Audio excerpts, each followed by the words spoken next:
Hey man, how you going? Whoa, look at this beauty right here, mate. Look, she's an electronic drum kit. Got her for $50. I don't think it's plain to see how it was so cheap. I mean, I'll elaborate. As I pick through the rubble, this is literally the box that was sent in, and this is how I got it. It's a, TD7. This is like their first ever TD series from Roland, and it's like early 90s, mate. Like the thing that makes the sounds, the brain here, it's 16-bit. It's basically a Super Nintendo, and I mean that. It might sound like a Super Nintendo. So why do I want these wilting, aging beauties? That's how you know the rubber is basically brand new. I showed my trainer how much energy I burn in a drum stream, and he was blown away. And basically, I've got a mate of mine who's looking to be more active, but unfortunately they can't fit a treadmill, getting to a gym is difficult, and so I think this is a sit-down treadmill. You learn a rock beat and a drum fill, and you can literally work out to meme music. Or good music, whatever you want. But yeah, imagine burning 500 calories in an hour while sitting down. And I think this is basically a $50 sit-down treadmill. That's how I'm seeing it, and that's what this is for. So it doesn't matter if it's got old manky sounds, mate, or like ancient pads and not much like expandability. It's not for a musician. It's just to be active. Let's pick through my findings. PD7's like, modern electric kit. The cymbal pads would be these weird like pizza wedges sort of things. Back in these, mate, you got the same one for everything. Man, look at all these. That one's the yellowest. Oh, good. Landfill. They're like brand new. Look at that. Look, that is so nice. Oh, it gets crunchier. Oh, we got a dingus arm. So, people who have... yummy. Now, people who have electronic drum kits are probably noticing electronic drum kit shouldn't fit in here. And that normally it has a big dingus rack that holds it all together. This is missing the dingus rack, which I think is why it's so cheap. Other than the reason that, it's basically a Super Nintendo. What is this? Ma'am, the music. Oh, I love that vibe. That early 90s Roland stuff. That's a nice ball of cables. That's staying there. Good. The hi-hat module, if this doesn't work, it's gonna be very frustrating. It's jammed everywhere. All right, these are clampy bits. I get it. I'm getting it. Power. Oh, that's fantastic. And it's Aussie plug. Yes. Oh, yes. It's got the kick bit.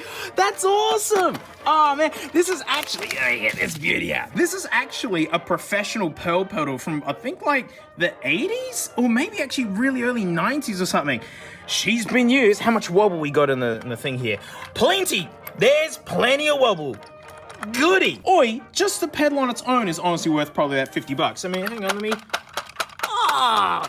maybe 25 actually. Okay, I can take stock of what I got, which is pieces of cardboard, pieces of a dingus cymbal stand, one tom arm, we got the brain, we got some carblers, and we got the foot stand, nice, and we got the bass rig, nice, and 3 billion pads. But son of a crumpet, I gotta work away how to actually mount all these toms because it's missing its rack. But before we even bother with that, does any of this rubbish work? So it looks intimidating when you see like all these cables and you see like, all these outputs, but you just do them one at a time and I swear it all lines up. So on the kick, mate, you go to the output and look, kick, and you just repeat that a billion times. And since these are all the same, we can just pick whatever each one does. You're the yellowest. You could be the snare drum. Output, snare drum. You could be tom 1. There's tom 1. And this old mate is normally known as, where is it? Yeah, HH Cont, hi-hat control. So yeah, for non-drummers, that is a little bit confusing. This foolish nugget even turn on.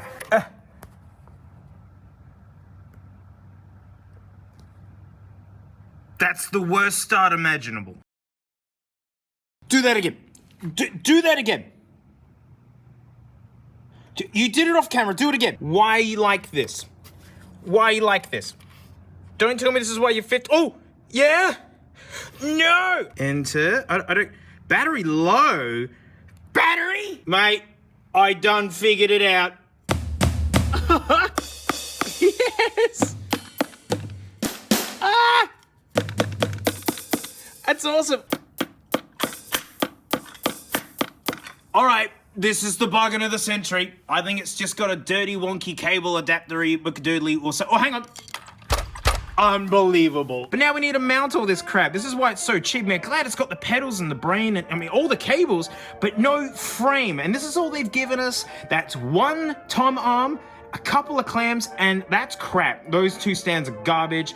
So I'm gonna have to dig through my pile of hardware to make up for this. And this is when it stops being really cheap. I mean, I guess it is. If you're a drummer and you already have stands and things, then this is an absolute bargain.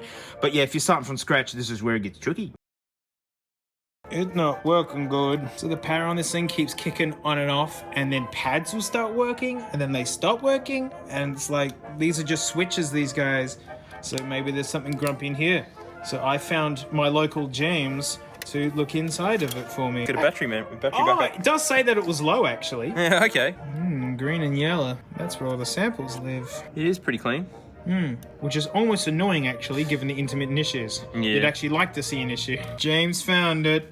And there's a little capacitor there that's tried to vaporize itself. Ka-chow. Tried. Looks like it has. It's gotten 50% of the way there. Wow, that's poo marked all over the what I get up. Yep. Bad solder joints and a poo skid marked, what was it, capacitor? Yep.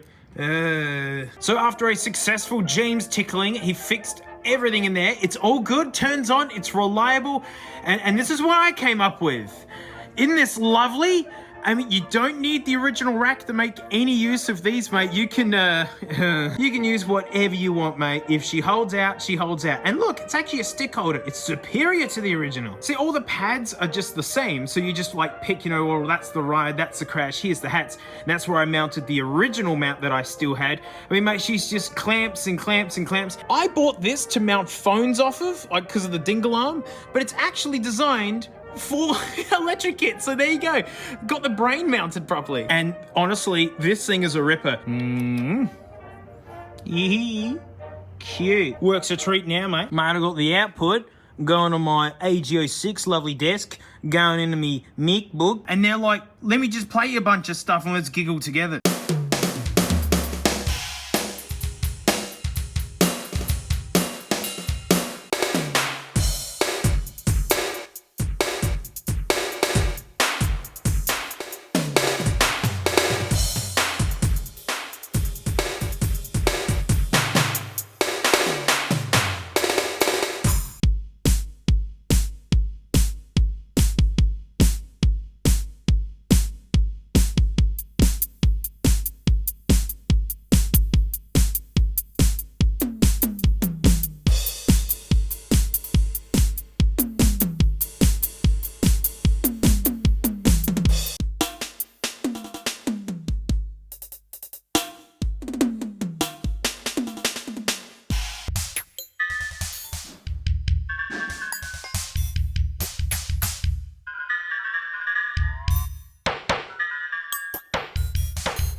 Honestly, this thing's a ripper. Those sounds are so good. It's all stereo. All the pads are working fine. There were, you know, apart from that little capacitor going pop, everything there looks good. It survived like 30 years on the planet.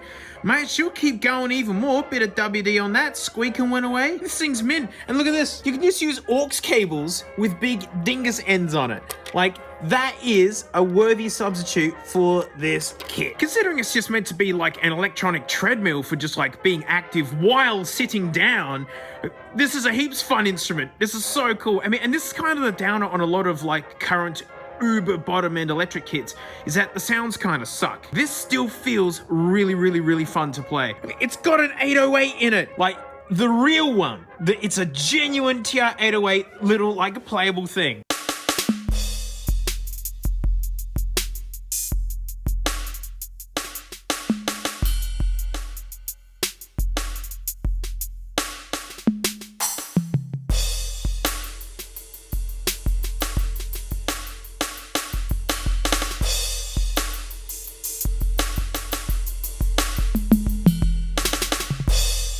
50 bucks.